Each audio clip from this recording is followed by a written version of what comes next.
Hello and welcome back to Foose Entertainment. This time for 2019's action suspense thriller, made in the tradition of Luc Besson's La Femme Nikita and Leon the Professional, as well as one I haven't seen, which is Lucy. Now it would be 2019's Anna from Lionsgate. Technically, it's from Summit Entertainment, but that's the division of Lionsgate, so it means the same thing. Alright, I have mixed feelings about this movie. Now, why mixed feelings? Well, that's very, very easy to answer.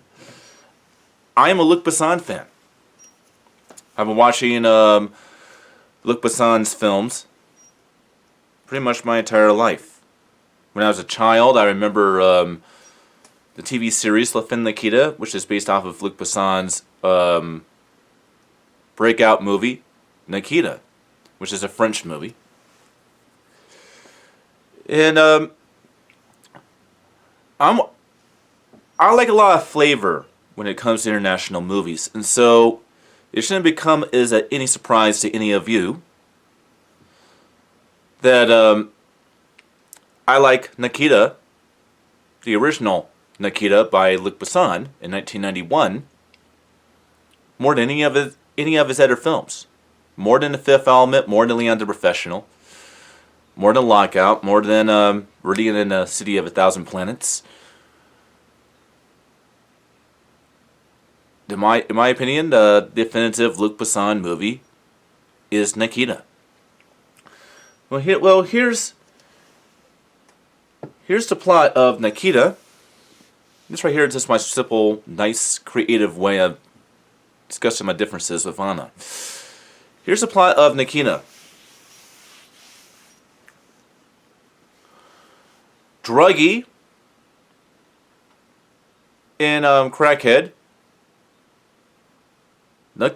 Nikita basically kills a cop and gets convicted of first-degree murder and gets recruited by a government assassin network with the second chance to freedom by pretty much assassinating whoever foe that the government wants her to assassinate.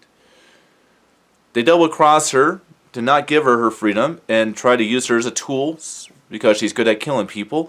So she finds a way to play the organization against itself and goes into hiding. That's the plot of Nikita.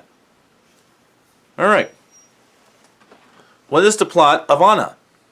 The plot of Anna is a Russian crackhead in the gutters of Russia gets recruited by the KGB with the chance of a new life and freedom after serving her country is a KGB assassin for 5 years. The KGB double-crosses her, so she finds the means to double-cross the KGB and find a way out to freedom by using the CIA is her means. And in the end, plays both the CIA and the KGB against one another.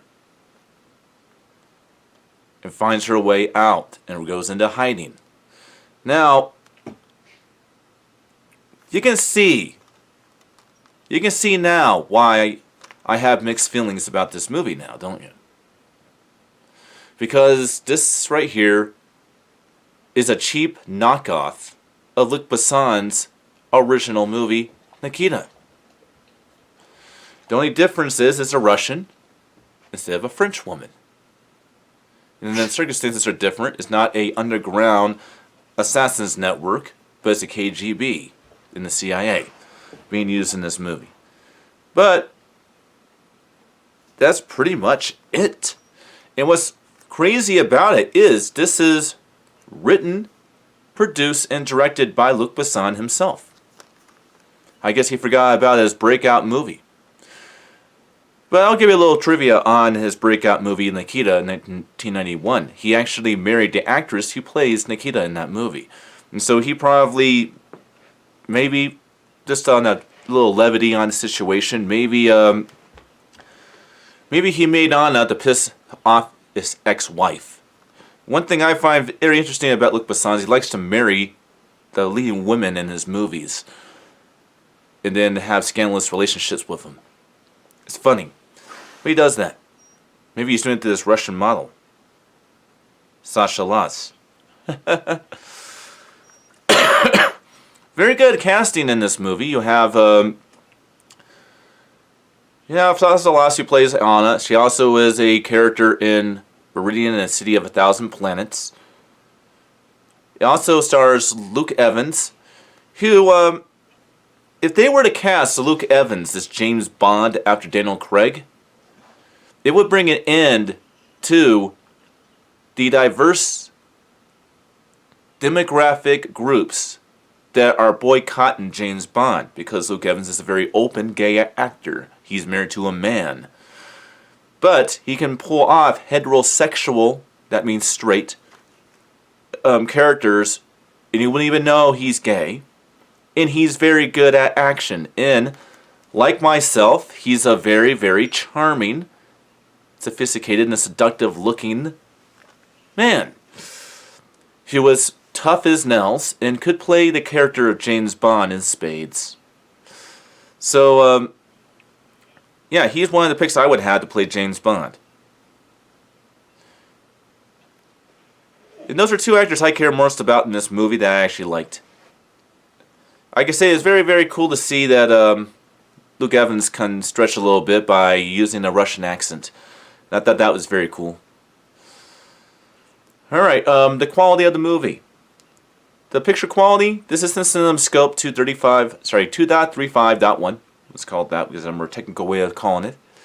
It has a lot of neutrals and warms in it, but that's the hint touch of cool temperatures.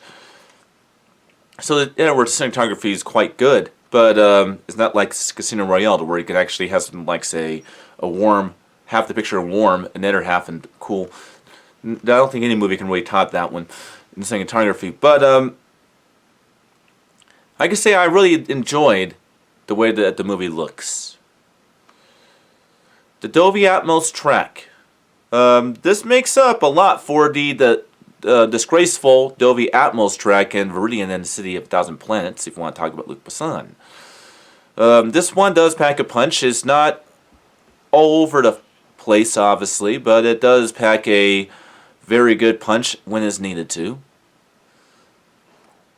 And I definitely have a lot of fun with the overhead effects in this movie. Now, is it a John Wick movie? No. It's not making complete, absolute use of the overhead speakers at all times. But it does use the overhead speakers at times in very good ways, in very unique ways. So I can say I had no problem or query with the Dolby Atmos track of the movie. So that's how that goes. Final thoughts? If you can stop comparing Anna from 2019 to Nikita from 1991,